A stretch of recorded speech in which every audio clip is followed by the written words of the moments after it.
Hey! What is it? Just come here! That's gold.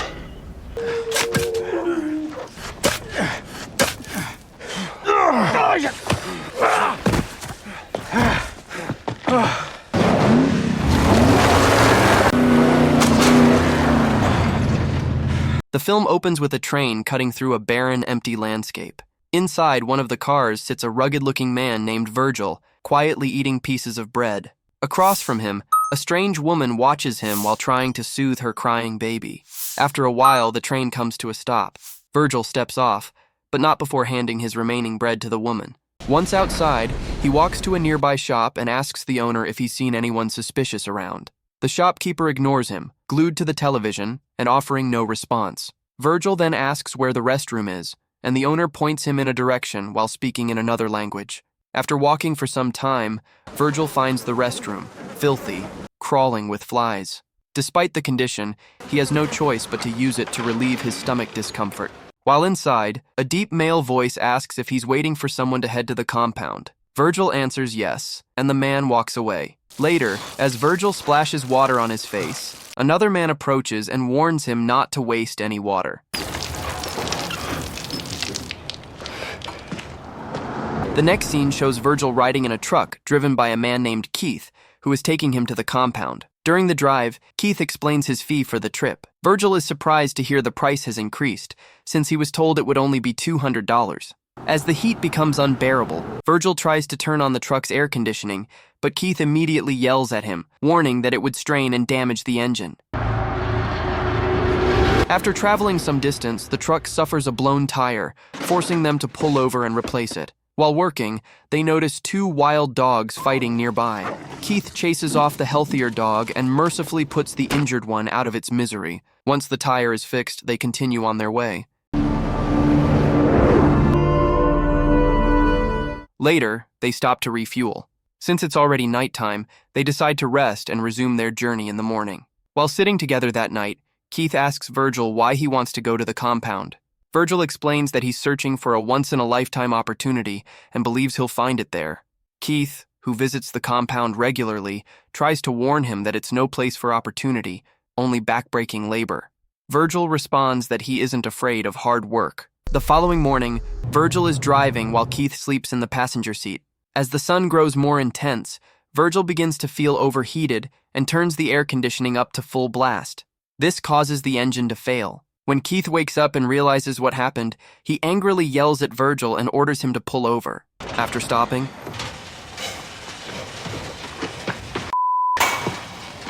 Virgil apologizes and steps away to relieve himself. On his way back, he notices several clusters of rocks nearby. Curious, he approaches and wipes dirt off one of them. To his amazement, the rock appears to be gold. He quickly calls Keith over to take a look. Just come here! What? Look at this! Come here! Keith pulls out a lighter and explains that if the rock burns and turns black, it isn't gold. When he applies the flame and the color doesn't change, Keith confirms it's real gold. The scene cuts to the two men digging at the site with shovels, trying to free the massive gold rock. Despite using all their strength, it doesn't move at all. They then attempt to pull it out using a rope tied to the truck, but the rock still won't budge, and the rope snaps.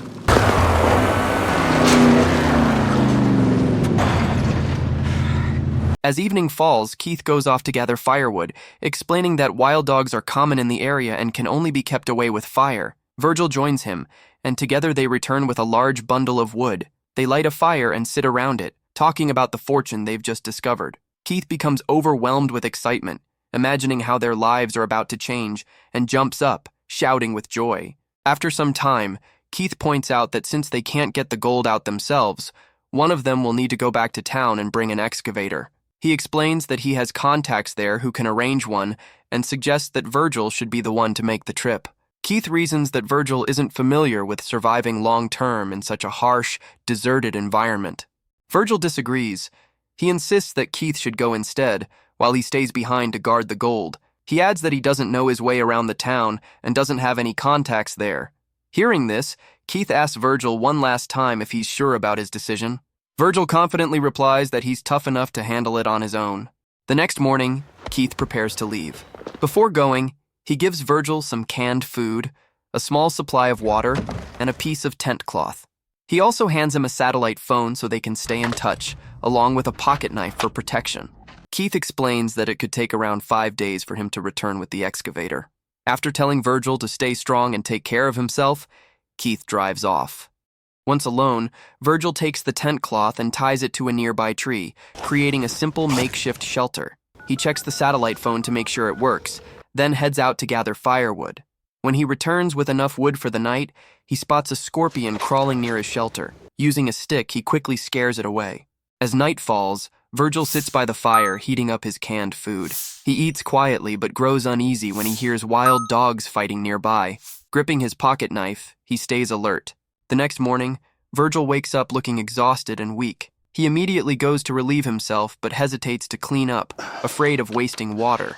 Suddenly, the satellite phone rings, but before he can reach it, the call drops. Frustrated, Virgil wanders around the area and comes across the wreckage of a crashed airplane. He considers using it as shelter, but abandons the idea when he realizes the gold site wouldn't be visible from there.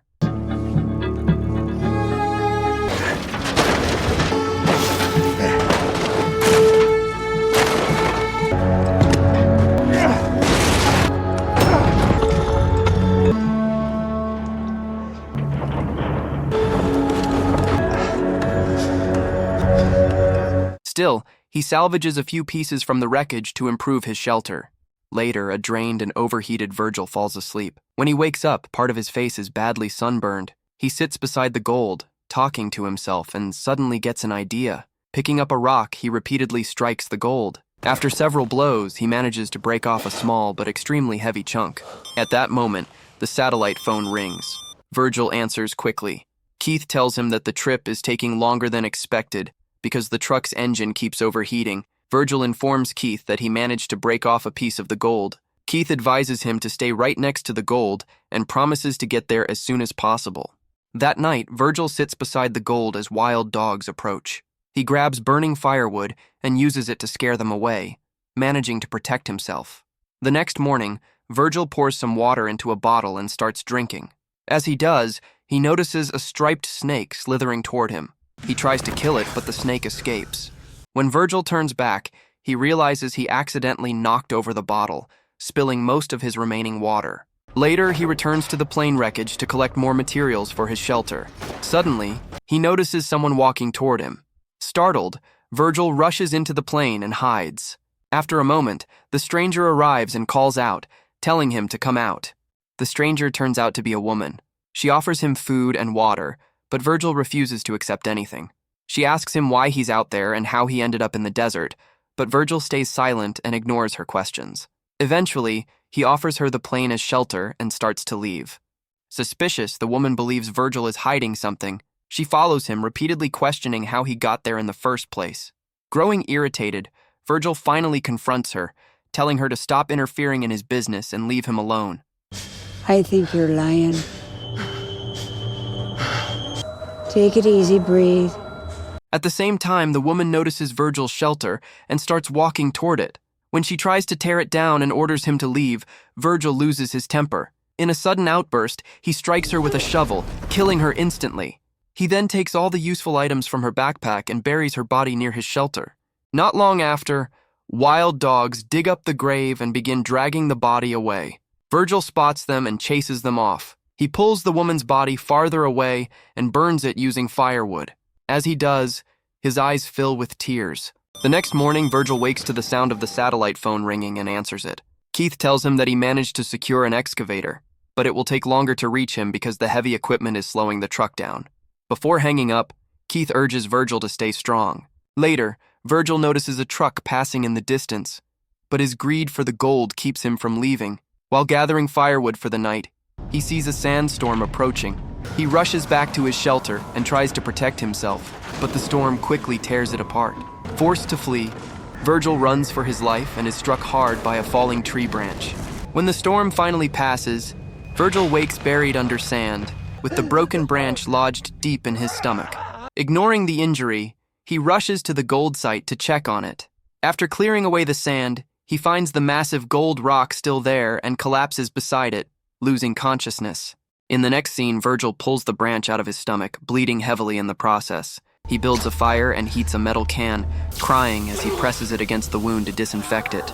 Afterward, he smears sand across his face and collapses to the ground.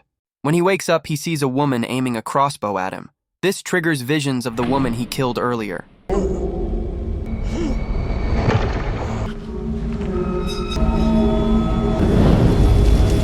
The woman gives him some water to drink, and then walks away. When Virgil opens his eyes again, she's gone. He assumes it was all a hallucination.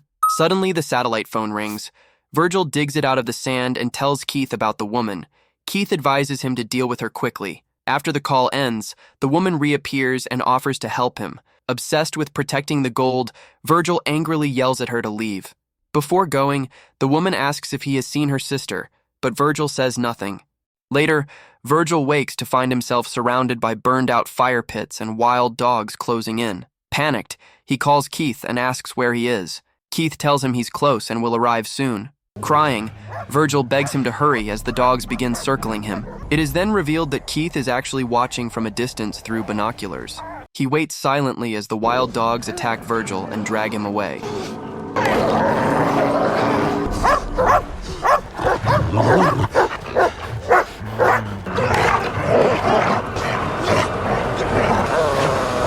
Moments later, Virgil is shown being torn apart by the dogs, his eyes still fixed on the gold.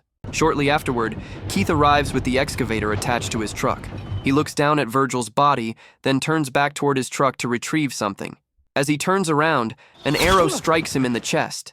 Keith collapses to the ground, confused and struggling to see who shot him, but no one is there. The movie ends there. Subscribe for more videos like this, turn on notifications, and leave a like to support the channel. Thank you for watching.